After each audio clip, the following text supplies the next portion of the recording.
என்றால் நாங்கள் ஹதீஸிலே ஒரு விஷயத்தை விளங்கி இருப்போம். எப்படி டெப் இருந்தது என்று தெரியாது, எப்படி ஹவுல்கள் இருந்தது தெரியாது, அனுமானிக்கலாம், சொல்லலாம், யூகிக்கலாம், அடித்து இப்படித்தான் இருந்தது சொல்ல முடியாது. அவன் ஒன்றை அந்த மெசேஜ் சீடில் அறிமுகப்படுத்துகிறான், இப்படித்தான் இருந்தது என்று அறிமுகப்படுத்துகிறான். இது எந்தெந்த ஃபிக்ஹ் சட்டத்துடன் சம்பந்தப்படுகிறது என்று தெரியாது. ஆனால் நாங்கள் அதை ஏற்றுக்கொள்கிறோம். இப்படி ஒரு தண்ணீர் வடிவத்திலே நபி இப்படி ஒரு பையில் இருந்துதான் ஒழுவெடுத்தார்கள் என்றவுடன் அந்த பை சம்பந்தமாக தலையில் எதுவும் இல்லை.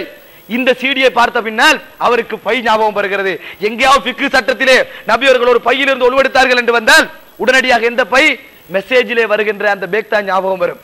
இது போன்று ஒன்று ரெண்டல்ல, மூசா அலைஹிஸ்ஸலாம் சம்பவம், அந்த கொமெண்ட்ஸ், அதாவது 12 இந்த சட்டங்கள் 12 கட்டளைகள் சம்பந்தமான அந்த சம்பவம் சீடிலே வந்திருக்கிறது. அண்மையில் யூசுப் அலைஹிஸ்ஸலாத்துடைய அந்த சம்பவம் கூட இன்று படமாக தயாரிக்கப்பட்டு கொண்டிருக்கிறது இளைஞர்கள் மூலம். ஈரானிலே இப்படி நடத்தப்பட்டு இஸ்லாமியர்கள் மூலம் ஈரானிலே நடத்தப்பட்டு கொண்டிருக்கிறது. சகோதரர்களே, இது மட்டுமல்ல, இஸ்லாத்தை பேசுகின்ற சஞ்சிகைகள் ஈரானிலே தயாரிக்கப்படுகின்ற படங்களுக்கு விளம்பரம் கொடுக்கின்ற சஞ்சிகைகளா மாறிக்கொண்டிருக்கிறது. சில சஞ்சிகைகள் ஈரானிலே இப்படி படம் தயாரிக்கப்படுகிறது அப்படி என்று அதை விளம்பரமாக போட்டிருக்கிறார்கள். சகோதரர்களே, இப்படி படங்கள் எல்லாம் அறிமுகப்படுத்தப்பட்டு இஸ்லாத்திலே பெயரால் இஸ்லாத்திலே நீங்க எதையெல்லாம் நம்புகிறீர்கள்? கௌபாசியோட சம்பத்தை நம்புகிறீர்கள், அதே போன்று யூசுப் அலைஹிஸ்ஸலாத்துடைய வரலாறை நம்புகிறீர்கள், மூசா அலைஹிஸ்ஸலாத்துடைய வரலாறை நம்புகிறீர்கள், நூஹ் அலைஹிஸ்ஸலாத்துடைய வரலாறை நம்புகிறீர்கள். எல்லாவற்றுக்கும் வடிவம் கொடுத்து விடுவது.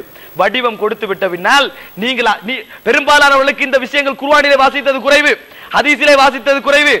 முதலாக சீடியிலே பார்க்கிறார்கள், பின்னர் குர்ஆனுக்கு வருகிறார்கள். வருகின்ற பொழுது அந்த மெசேஜில் இருந்தான் இங்கே வருகிறார்கள், அந்த சினிமாவில் இருந்தான் இங்கே வருகிறார்கள். வந்து பார்த்தால் இவர்களுடைய சிந்தனைக்கும் இதை நேச்சுரலாக விளங்கியோட சிந்தனைக்கும் கோளாறுகள் ஏற்படுகின்றன. இது மட்டுமா? இன்டர்நெட் வெப்சைட்டை திறந்து பாருங்கள். சில வெப்சைட்டை போனால் சில பத்துவாக்களை கேட்கின்ற பொழுது குர்ஆனிலிருந்து, சுன்னாவிலிருந்து, இப்னு கதீரிலிருந்து பத்துவாக்கள் வருகின்றன. பார்த்தால் எப்படிப்பட்ட ஒரு பத்துவாக்களம் தேடுகிறோம், எடுக்கிறோம். அதன் பின்னணியை பார்த்தால் ஒரு யூதன். அந்த வெப்சைட்டை, அந்த வலைப்பின்னலை இயக்குகின்றவன் யார்? அந்த வலைப்பக்கத்தை இயக்குகின்றவர் யார்? ஒரு யூதன். வரலாறு தெரிய வருகிறது. இது போன்ற எத்தனை வெப்சைட்கள் மூலம் எங்கள் மூளை செலவை செய்யப்படுகின்றது. இஹ்தலபல் ஃபுகஹா என்ற பெயரிலே இப்படி எல்லாம் சில விஷயங்கள் நடக்கின்றன. இது மட்டுமா? பார்க்கிறோம், ஏதாவது சேச்சுக்கு தகவல்களை கொடுத்தால் ஒரு பெரிய வெப்சைட் அஹ்லுஸ் சுன்னா வல் ஜமாஅத் எடுத்து தருகிறது. யார் இயக்குகிறார் என்று பார்த்தால் அமெரிக்காவில் இருக்க ஒரு கிறிஸ்தவன், ஒரு எங்கேயாவது ஒரு பல்கலைக்கழகத்தில் இருக்கின்ற ஒரு யூதன். அந்த வெப்சைட் எப்படி ஆயிரக்கணக்கான வலைப்பக்கங்கள் இயக்கப்பட்டுக் கொண்டிருக்கின்றன, தகவல்களை பெற்றுக் கொண்டிருக்கிறோம். வானொலி எடுத்துக்கொண்டாலும், எந்த தகவல் களஞ்சியங்களை எடுத்துக்கொண்டாலும் இப்படியான பிரெயின் வாஷ்கள், மூளை செலவைகள் நடந்து கொண்டிருப்பதை நாங்கள் காண்கிறோம். இவைகளை சொல்வதற்கு, முழுமையாக சொல்வதற்கு நேரம் போதாது. எனவே சகோதரர்களே, இப்படிப்பட்ட சவால்களை இளைஞர்கள் தங்கள் இயல்புகளை எப்படி மாற்றி அமைக்க வேண்டும் என்பது போன்ற சில விஷயங்களை ரசூலுல்லாஹி ஸல்லல்லாஹு அலைஹி வஸல்லம் சொன்ன ஒரு சில விஷயங்களை, எல்லா விஷயங்களையும் அல்ல, ஒரு சில விஷயங்களை ஞாபகப்படுத்தினேன். சகோதரர்களே, எனவே இந்த இஸ்லாத்திற்கு வெளியே தொடர்பு இல்லாமல் இருக்கக்கூடிய இளைஞர்கள் தனக்கு என்னென்ன சவால்கள் வருகின்றன, இஸ்லாத்துடன் தொடர்பு இருக்கக்கூடிய இளைஞர்களுக்கு என்னென்ன சவால்கள் வருகின்றன என்பது போன்ற விஷயங்களை அறிந்து, சூழல் அறிவு, இந்த சூழலை, எந்த சூழலை வாழ்கிறோம், எங்கிருந்து தகவல்களை பெறுகிறோம், யாருடன் பழகுகிறோம், யாருடன் பேசுகிறோம் என்பது போன்ற விஷயங்களை நல்ல முறையில் புரிந்து ஒரு சிறந்த செம்மைப்படுத்தப்பட்ட ஒரு இளைஞர் சமுதாயமாக அல்லாஹ் தஆலா எம் அனைவரையும் மாற்றி வைக்க அல்லாஹ்விடத்தில் நான் பிரார்த்தித்து முடிக்கிறேன். வா கூலு கௌலி ஹாதா வ அஸ்தக்ஃபிருல்லாஹ் லி வ லக்கும் ஹாதா மா இன்தி வல் இல்மு இன்தல்லாஹ். வஸ்ஸலாமு அலைக்கும் வ ரஹ்மத்துல்லாஹி வ பரகாத்துஹு. அஸ்ஸலாமு அலைக்கும் வ ரஹ்மத்துல்லாஹி வ பரகாத்துஹு. இந்த இளைஞர்கள் சம்பந்தமான சவால்கள் சம்பந்தமாக பேசிட்டு போகல, ஆல்கஹால் சம்பந்தமாக ஒரு சின்ன அறிமுகம் செஞ்சு என்னென்னு அதை பற்றி ஒரு கேள்வி வந்துருக்கு. என்னென்னா, கிரைப் மிக்சர் இருக்கிற கிரைப் வாட்டர் நாங்கள் சொல்கிறோம், இதில் ஆல்கஹால் கலப்பிரிக்கிறதா நான் சொன்னேன், 20% இருக்கிறதாக. அது அப்புறம் பின்னால் WHO சொல்லக்கூடிய வேர்ல்டு ஹெல்த் ஆர்கனைசேஷன் என்று அழைக்கப்படக்கூடிய அமெரிக்காவில் இருக்கக்கூடிய அந்த சுகாதார மையத்தினால் அதால் தடை செய்யப்பட்ட பின்னால் இந்த சிறுவர் குழந்தைகளுக்கான வார எல்லா மருந்துகளையும் இந்த பெர்சன்டேஜை குறைக்குமாறு, ஆல்கஹால் பெர்சன்டேஜ் இந்த மெடிசின் டொனிக்குகளில் கலந்துக்கிற அந்த பெர்சன்டேஜை குறைக்குமாறு வேண்டப்பட்டதன் பின்னால் இலங்கைக்கு வரக்கூடிய அந்த இலங்கையில் முழுமையாக இந்த அதாவது நாட்டு ரீதியாக ஆய்வு செய்யப்பட்டு அனுப்பப்படுகின்ற மருந்துகள் அனைத்தும் பெர்சன்டேஜ் குறைச்சான செய்து அனுமதிக்கப்படுது. இப்போ கேள்வி என்னன்னா, கிரேப் வாட்டரை பற்றி இல்லை. இப்படியாக இருந்தால் இந்த கிரேப் வாட்டர் குடிக்கலாமா இல்லையா? இது போன்ற மருந்துகள், ஏன்னா ரசூல் ஸல்லல்லாஹு சொல்லிக்கிறாங்க, குல்லு ஷராபின் அஸ்கர ஃபஹுவ ஹராம். அந்த ஹதீஸை போட்ட கேள்வி வந்திருக்குது. போதை ஏற்படுத்தக்கூடிய எல்லா குடிபானங்களும் ஹராம் என்று சொன்னால், இந்த எல்லாம் ஹராம் என்று சொன்னால் அப்போ இது உங்களுக்கு அடங்கும். இது எங்களை போதை ஏற்படுத்தின விளங்கிச்சோ விளங்கலையோ, போதை ஏற்படுத்தக்கூடிய பானம் எங்களுக்கு ஹராமண்டா, ஏற்படுத்திச்சோ ஏற்படுத்தலையோ அவருடைய உடம்பை பொறுத்து என்ன செய்யும், அது தாக்கத்தை செலுத்தும். ஏற்படுத்திச்சோ ஏற்படுத்தலையோ இந்த பானத்தின் நிலைமை என்ன? இதை கொஞ்சம் விளங்கப்படுத்துறதுக்கு இந்த சின்ன ஒரு அறிமுகம் முடிச்சுக்கணும். என்னடா, இந்த மருந்து விஷயங்களை பொறுத்த வரைக்கும் ஒரு சுருக்கமாக இன்றைக்கு உலகத்தில் நிறைய விதமான மருந்துகளை நாங்கள் காண்றோம். எலோபதி என்று, ஹோமியோபதி என்று, எக்யூபஞ்சர், அதுபோல் ஆயுர்வேதிக், யூனானி, அதை இப்படி பலவிதமான மருந்துகளை நாங்கள் காண்றோம். எலோபதி எவ்வளவுதான் வளர்ந்திருந்தாலும் இலங்கையில் ஆயுர்வேதிக் சீல் பண்ணினா தான் என்ன செய்யும், மருந்து எப்ரூவ் ஆகும். ஏன் சிங்கள வைத்தியம் அந்த ஆயுர்வேதிக்கால் அதை எப்ரூவ் ஆகினா தான் அது என்னது இந்த இலங்கையில் மருந்து அங்கீகரிக்கப்படும்.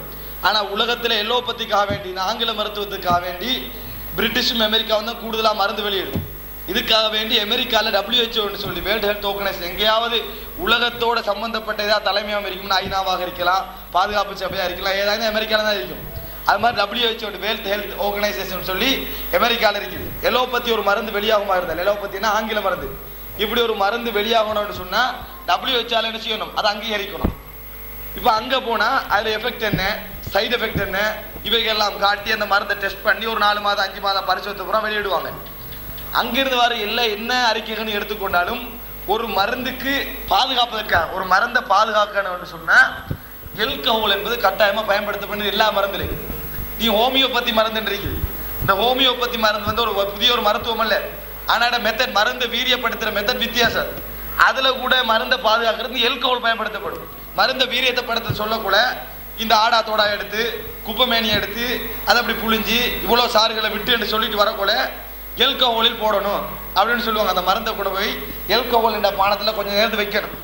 அதெல்லாம் அது அதை அதை டெசிமல் கணக்கில் என்ன செய்வாங்க, அதை பிரிப்பாங்க. இப்படி வச்சாதான் என்ன செய்யும், அந்த மருத்துவ தன்மை அதுக்கு ஏற்படும். இப்படி என்று சொல்லி அவருடைய வீரியப்படுத்தல் சம்பந்தமான விஷயங்களை படிக்க கூட இந்த எல்கஹாலில் வச்சாதான் என்ன செய்யும், அது பாதுகாப்பாக இருக்கும். அதை மிச்ச காலம் நீண்ட காலமாக அது இருக்குது. பெனடோலாக இருந்தாலும் சரி, நீங்க என்ன மருந்து எடுத்துக்கொண்டாலும் சரி, இந்த எல்கஹால் கலக்காம எதுவுமே இல்லை. எல்லா மருந்துலையும் டோட்டலியா 190% மருந்துல எல்கஹால் இருக்குது. ஏன் பெரும்பாலும் யூனானி மருத்துவத்தை எடுத்தா அபின்ன்றது உங்களுக்கு தெரியும், தாவரத்தோட சம்பந்தப்பட்டது. பெரும்பாலான மரங்கள் அபின் சக்தி இருக்குது, ஆனா சில மரங்கள் அபினுக்கண்டே இருக்குது. ஆனா இப்ப இது அந்த மரத்துல போனோம்னு சொன்னா அபின் சக்தி அதுல இருக்கத்தான் செய்யுது. இதனால எலோபதி மருந்து, அந்த யூனானி மருந்தை விமர்சிக்க கூட தெளிவான அபினை எப்ரூவ்ட் அபின், அதாவது இங்கிலீஷ்ல எனக்கு வார்த்தை தெரியாது, அதாவது எப்ரூவ் பண்ணப்பட்ட, அனுமதிக்கப்பட்ட, எல்லாரும் ஏற்றுக்கொள்ளப்பட்ட அபின் என்று சொல்லி இந்த யூனானி மருத்துவத்தை எலோபத்தியால விமர்சிக்க கூட விமர்சிப்பாங்க. அங்கே 72 கூட்டம் இது. அப்ப என்ன விளங்கு என்று சொன்னா, இப்ப இந்த மாதிரி எல்லாத்தையும் கலந்துருந்தா மருந்து பாவிக்கிறது அதுதான் பாவிக்கவும் வேணும். சார் நிர்பந்தத்துக்கு பாவிச்சுட்டு போயிடலாமாண்டா ரசூல் ஸல்லல்லாஹு அலைஹி வஸல்லம் சொல்றாங்க. என்னன்னா, ஒரு சஹாபி கேட்கிற, யார சொல்ற சாராயத்துல மருத்துவ தன்மைக்குது, நம்ம இந்த சாராயத்துல மருந்து செய்யலாமாண்டு. ரசூலுல்லாஹி ஸல்லல்லாஹு அலைஹி வஸல்லம் போய் சொல்றாங்க, அல்லாஹ் தஆலா ஹராமாக்கியதில் மருந்து ஆக்கவில்லை. அல்லாஹ் தஆலா எதை ஹராமாக்கினானோ அதுல மருந்தை வைக்கல அப்படின்னு ரசூலுல்லாஹி ஸல்லல்லாஹு அலைஹி வஸல்லம் தடை செய்யறாங்க.